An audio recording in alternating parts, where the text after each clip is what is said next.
మొత్తానికి అల్లు అర్జున్కి అయితే రెగ్యులర్ బెయిల్ మంజూరు చేసింది నాంపల్లి కోర్టు. సో ముఖ్యంగా చూసుకుంటే ఎప్పుడైతే సంధ్యా థియేటర్ దగ్గర ఒక తొక్కిసలాట జరిగిందో ఆ తొక్కిసలాటలో రేవతి అనే మహిళ చనిపోయింది. తన కుమారుడు ఇప్పటికీ విషమ పరిస్థితిలో ఉన్నాడు. సో ఇవన్నీ కూడా దృష్టిలో పెట్టుకొని ఇక్కడ చిక్కడపల్లి పోలీసులు ఇక్కడ అల్లు అర్జున్ మీద స్వతహాగా ఒక కేసు నమోదు చేయడం, అదేవిధంగా అక్కడ రేవతి భర్త కేసు నమోదు చేయడం, సో పబ్లిక్ అందరూ కూడా రియాక్ట్ అవ్వడం, ఇదంతా కూడా చూసుకుంటే ఓన్లీ ఎంతమంది ఉన్నప్పటికీ ఈ కేసులో A11గా ఉన్నటువంటి అల్లు అర్జున్ని పాయింట్అవుట్ చేయడం జరిగింది. ఆయన గురించి అందరూ కూడా మాట్లాడడం కానీ, ఆయన మీద వ్యతిరేకంగా మాట్లాడడం కానీ, ఆయన గురించి అసలు చెడుగా మాట్లాడడం ఇదంతా కూడా కామన్గా అయిపోయింది. సో ఎవరు చూసినా కూడా అల్లు అర్జున్దే తప్పు, ఆయన వేయడం వల్లనే జరిగిందని ఇట్లా రకరకాలుగా మాట్లాడిన సందర్భంలో అసలు చాలా మంది కూడా ఏ విధంగా అంటే అల్లు అర్జున్ అసలు ఎందుకు వెళ్ళాలి, ఆయన వెళ్ళినందుకు ఇదంతా కూడా జరిగింది, వెళ్తే వెళ్ళాడేమో సీక్రెట్గా వెళ్ళొచ్చు కదా, అదేవిధంగా బయటకు వచ్చి కార్ నుంచి బయటకు వచ్చి హాయిల్ బాయిల్ చెప్తూ వెళ్ళడం ఎందుకు, ఇట్లా రకరకాలుగా మాట్లాడినప్పటికీ సో ఇదంతా కూడా దృష్టిలో పెట్టుకొని 90%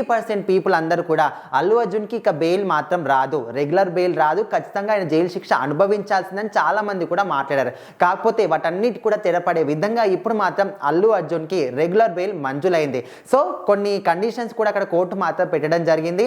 ప్రతి ఆదివారం అక్కడ చిక్కడపల్లి పోలీస్ స్టేషన్కి వెళ్ళి పోలీసులకు అక్కడ విచారణకు మాత్రం సహకరించాలి, ఎవ్రీ సండే కూడా వెళ్ళి అక్కడ సైన్ చేయాలి, అదేవిధంగా 50,000 జరిమానా కూడా విధించడం జరిగింది అండ్ 2 పూచీకత్తులు కూడా సమర్పించాలని కూడా చెప్పారు. సో ఇప్పటి నుంచి నీకు ఆల్రెడీ రెగ్యులర్ బెయిల్ మంజూరు చేశాం కానీ సాక్షుల్ని ప్రభావితం చేయడం లాంటి పనులు కూడా చేయొద్దు, అదేవిధంగా మీడియా ముందుకు వెళ్ళి ఈ కేసు గురించి ఈ కేసును ప్రభావితం చేసేటట్టు ఎక్కడ కూడా స్పీచ్లు ఇవ్వద్దు అనే విధంగా కొన్ని కండిషన్స్ అయితే అల్లు అర్జున్కి పెట్టడం జరిగింది. సో ముందుగా కోర్టులో వాదోపవాదాలు ఏ విధంగా జరిగాయంటే పోలీసులు ఆల్రెడీ కూడా కౌంటర్ దాఖలు చేశారు అల్లు అర్జున్కి బెయిల్ రావద్దని, అదేవిధంగా పబ్లిక్ ప్రాసిక్యూటర్ కూడా అల్లు అర్జున్కి బెయిల్ ఏదైతే పిటిషన్ ఉందో దాన్ని కూడా కొట్టివేయాలనే విధంగా వాళ్ళు కూడా చెప్పడం జరిగింది. సో మొత్తానికి అల్లు అర్జున్ తరపు న్యాయవాదులు వాదించిన తీర్పు అల్లు అర్జున్ ఏ తప్పు కూడా లేదు, ఆయన A11గా ఉన్నాడు, ఆయన అక్కడికి వెళ్ళడం ద్వారా అంతా కూడా జరిగింది అంటున్నారు. కానీ ఇండైరెక్ట్గా ఈయన కారణం, డైరెక్ట్గా ఈయన కారణం అయితే కాదు కాబట్టి ఖచ్చితంగా మా తరపు ముద్దాయి అల్లు అర్జున్ ఎలాంటి తప్పు కూడా లేదని ఆయన తరపు న్యాయవాదులు